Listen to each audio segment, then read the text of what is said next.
Assalamualaikum warahmatullahi wabarakatuh. Kami dari kelompok 1 yang beranggotakan Adelia Mesaroh, Katijah, Muhammad Junaidi, Nur Asni, dan Yulia Indriani dengan dosen pengampu Dr. Tengku Muhammad Syahudra, SPD MPD. Pada materi ini kami akan membahas konsep dan urgensi Pancasila. Adapun materi yang akan kami bahas yang pertama tentang pengertian konsep dan urgensi yang akan dibahas oleh Muhammad Junaidi. Materi yang kedua tentang konsep Pancasila yang akan dibahas oleh Adelia Meisaroh. Materi yang ketiga tentang urgensi Pancasila yang akan dibahas oleh Nur Asni dan Katijah. Materi yang keempat, tujuan pendidikan Pancasila yang akan dibahas oleh Yulia Indriani. Pengertian konsep dan urgensi. Konsep adalah rancangan atau buram surat dan sebagainya. Rumusan dan pengertian yang ditegaskan dari peristiwa konkret. Gambaran mental dari objek, proses ataupun yang ada di luar bahasa yang digunakan oleh akal budi untuk memahami hal-hal lain. Sedangkan urgensi adalah keharusan yang mendesak dan bersifat penting. Baiklah, di sini saya akan menjelaskan materi tentang konsep Pancasila. Nama Pancasila ini terdiri dari dua kata Sanskerta. Panca berarti lima dan sila berarti prinsip atau asas. Pancasila merupakan rumusan dan pedoman kehidupan berbangsa dan bernegara bagi seluruh rakyat Indonesia. Pancasila dapat diartikan sebagai 5 dasar yang dijadikan dasar negara serta pandangan hidup bangsa.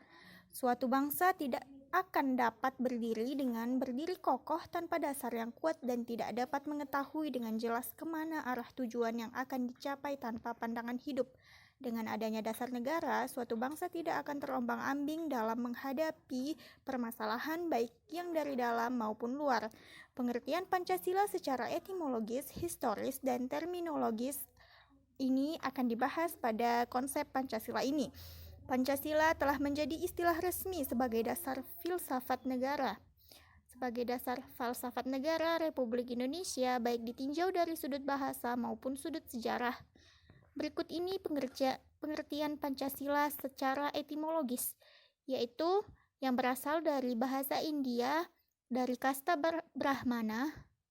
Menurut Muhammad Yamin, dalam bahasa Sanskerta, perkataan Pancasila memiliki dua macam arti secara leksikal, yaitu panca artinya 5 dan shila dengan vokal i pendek artinya batu sendi atau dasar, dengan shila dengan vokal i panjang artinya peraturan tingkah laku yang baik, yang penting, atau yang senonoh.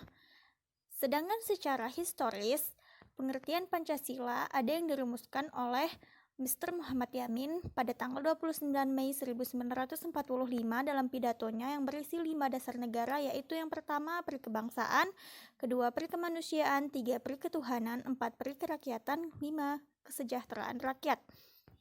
Sedangkan yang disampaikan oleh Insinyur Soekarno pada tanggal 1 Juni 1945 adalah yang pertama, nasionalisme atau kebangsaan Indonesia. Kedua, internasionalisme atau peri kemanusiaan.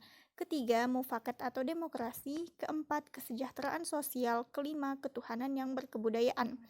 Selanjutnya, kelima sila tersebut dapat diperas menjadi trisila yang rumusannya sosionasional, yaitu nasionalisme dan internasionalisme, sosiodemokrasi, yaitu demokrasi dengan kesejahteraan rakyat, dan ketuhanan yang Maha Esa. Trisila ini bisa diperas lagi menjadi ekasila, yaitu gotong royong.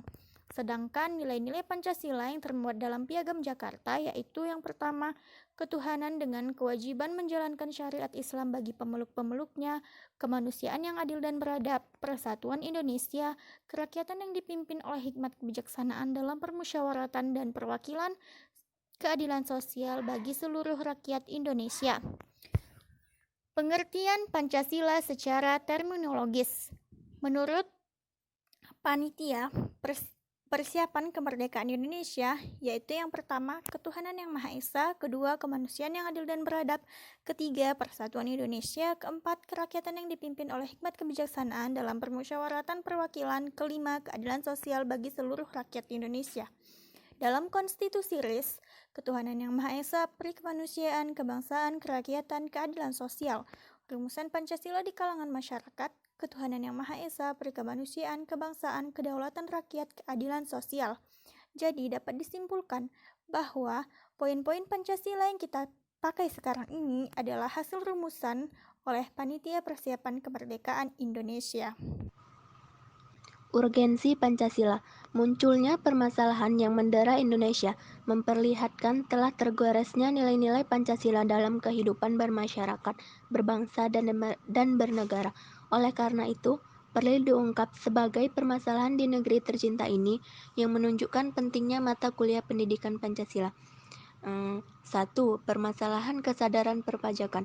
Kesadaran perpajakan menjadi permasalahan utama bangsa karena uang dari pajak menjadi tulang punggung pembiayaan pembangunan.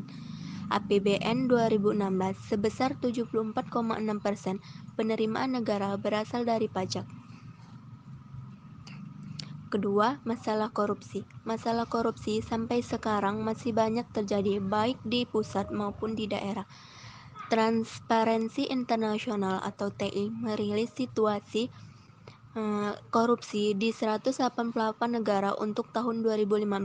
Berdasarkan data dari TI tersebut, Indonesia masih menduduki peringkat 88 dalam urutan negara paling korupsi di dunia. 3. Masalah lingkungan. Indonesia dikenal sebagai paru-paru dunia. Namun, dewasa ini citra tersebut perlahan mulai luntur seiring dengan banyaknya kasus pembakaran hutan, perambahan hutan menjadi lahan pertanian, dan paling senter dibicarakan yaitu beralihnya hutan Indonesia menjadi perkebunan. Selain masalah hutan, masalah keseharian yang dihadapi masyarakat Indonesia saat ini adalah sampah, pembangunan yang tidak memperhatikan andal dan amdal, polusi yang diakibatkan pabrik dan kendaraan yang semakin banyak. Yang keempat itu masalah disintegrasi bangsa. Demokratisasi mengalir dengan deras menyusul terjadinya reformasi di Indonesia. Di samping menghasilkan perbaikan-perbaikan dalam tatanan negara Republik Indonesia, reformasi juga menghasilkan dampak negatif, antara lain terkikisnya rasa kesatuan dan persatuan bangsa. Baiklah, selanjutnya yang kelima, masalah dekadensi moral. Dewasa ini, fenomena materialisme, pragmatisme, dan hedonisme makin menggejala dalam kehidupan bermasyarakat. Paham-paham tersebut mengikis moralitas dan akhlak masyarakat, khususnya generasi muda. Fenomena dekadensi moral tersebut terekspresikan dan tersosialisasikan lewat tayangan berbagai media massa. Selanjutnya, yang keenam, masalah narkoba. Dilihat dari segi letak geografis, Indonesia merupakan negara strategis. Namun, letak strategis tersebut tidak hanya memiliki dampak positif, tetapi juga memiliki dampak negatif. Sebagai contoh dampak negatif dari letak geografis, dilihat dari kacamata bandar narkoba. Indonesia strategis dalam hal pemasaran obat-obatan terlarang. Yang ketujuh, masalah penegakan hukum yang berkeadilan. Salah satu tujuan dari gerakan reformasi adalah mereformasi sistem hukum dan sekaligus meningkatkan kualitas penegakan hukum. Memang banyak faktor yang berpengaruh terhadap efektivitas penegakan hukum, tetapi faktor dominan dalam penegakan hukum adalah faktor manusianya. Selanjutnya yang kedelapan, masalah terorisme. Salah satu masalah besar yang dihadapi Indonesia saat ini adalah terorisme. Asal mula dari kelompok terorisme itu sendiri tidak begitu jelas di Indonesia. Namun, faktanya terdapat beberapa kelompok teroris yang sudah ditangkap dan dipenjarakan berdasarkan hukum yang berlaku. Tujuan pendidikan Pancasila. Tujuan pendidikan dapat diartikan sebagai seperangkat tindakan intelektual penuh tanggung jawab yang harus dimiliki seseorang sebagai syarat untuk dapat dianggap mampu untuk melaksanakan tugas-tugas dalam bidang profesi tertentu. Sedangkan pendidikan itu sendiri adalah upaya sadar dari suatu masyarakat dan pemerintah suatu negara. Tujuan pendidikan Pancasila pada perguruan tinggi adalah agar mahasiswa yang pertama dapat memahami, menghayati, dan melaksanakan jiwa Pancasila dan Undang-Undang Dasar 1945 dalam kehidupan sebagai warga negara Republik Indonesia. Yang kedua, menguasai pengetahuan dan pemahaman tentang beragam masalah dasar kehidupan bermasyarakat, berbangsa, dan bernegara yang hendak diatasi dengan penerapan pemikiran berlandaskan Pancasila dan Undang-Undang Dasar 1945. Yang ketiga, memupuk sikap dan perilaku yang sesuai dengan nilai-nilai dan norma Pancasila sehingga mampu menanggapi perubahan yang terjadi dalam rangka keterpaduan iptek dan pembangunan. Yang keempat, membantu mahasiswa dalam proses belajar, proses berpikir, pemecahan masalah, dan mengambil keputusan dengan menerapkan strategi heuristik terhadap nilai-nilai Pancasila. Sekian pembahasan dari kelompok kami mengenai konsep dan urgensi Pancasila. Terima kasih, semoga video kami bermanfaat. Kami sudahi dengan wabillahi taufiq wal hidayah. Wassalamualaikum warahmatullahi wabarakatuh.